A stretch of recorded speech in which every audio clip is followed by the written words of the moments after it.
Ako si Joanne Repe, Seamstress Supervisor ng Kalos PH. Ilan taon ka na sa Kalas PH? Bale, magpa 5 years na ako ngayong taon dito sa Kalos. Nag-start ako 2021 as QA. Bale, nung nagko-QA ako, nagko-QA ako, tapos habang nagko-QA ako, pag hapon, nag-aaral ako magtahi. Tinuturuan ako ng mga per piece natin, sila Ate Baby, Tito Rino, yan sila, tinuturuan nila ako. Kasi ako pa lang yung bali papasok na per day na mananahi. Tapos yun, nung natuto ko, yun, dumami kami hanggang sa naging supervisor naman ako ng mga per day. Nung naging supervisor ako, yun, dumami kami. Then, tinuruan ko rin yung ibang mga pumasok na hindi pa marurunong kasi nag-hire naman tayo ng hindi marurunong na willing matuto magtahi.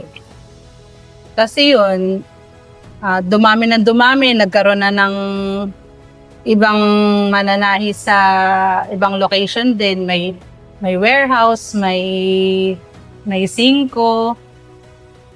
Ayun. Bali ngayon, supervisor na ako.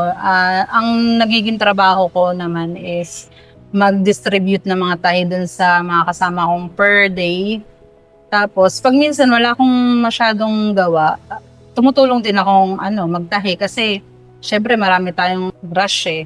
Tinutulungan ko sila para mabilis tayong makakatapos ng mga rush natin. Kasi natin yan eh. Kailangan nating nagko-commit tayo sa mga client natin, kailangan nating matapos sa gusto nilang deadline. Kaya kailangan tapos agad. Ano yung mga kinakaharap mong mga challenges bilang supervisor?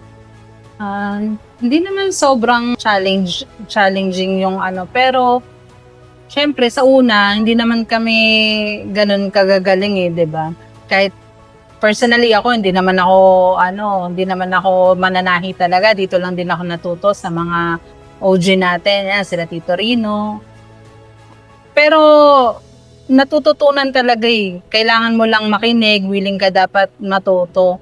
Ngayon, yung mga naturuan natin na mga bagong pasok na hindi rin marurunong, ngayon, marunong na rin sila, magagaling na rin sila. Kasi yung mga bagong pasok natin noon na hindi pa marunong magtahi, sila naman yung mga katuwang ko ngayon. Kasi magagaling na sila magtahi. Sila na yung katuwang ko para turuan yung mga bagong gusto rin matutong magtahi. So yun, ang pinaka-challenge talaga sa akin as a supervisor is tignan yung quality natin. Kasi dito sa Kalos PH, quality matters. Ano ang memorable experience mo sa Kalas PH?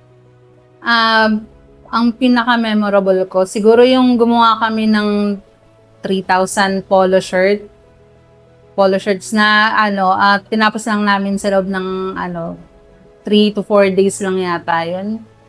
Bali, akala ko hindi namin matatapos yun kasi sobrang dami. Pero wala naman palang imposible kapag nagtutulungan at sama-sama. Ano masasabi mo sa Kalas PH? Masasabi ko sa Kalos PH, thank you kasi binigyan nila ako ng opportunity na magtrabaho dito. Kasi wala naman ako dito sa posisyon ko kung di nila ako pinagkatiwalaan. Marami akong natutunan dito kasi hindi naman ako talaga marunong sa pagtatahi. Pero nandito ako, marunong na rin ako magtahi kahit paano. Salamat sa owners natin, sila Ma'am Laika and Boss Harold. Yun, sobrang thank you and sana umunlad pa yung kumpanya natin ng mas marami pang matulungan. Ako nga po pala ulit si Joanne Repe, Seamstress Supervisor ng Kalos PH.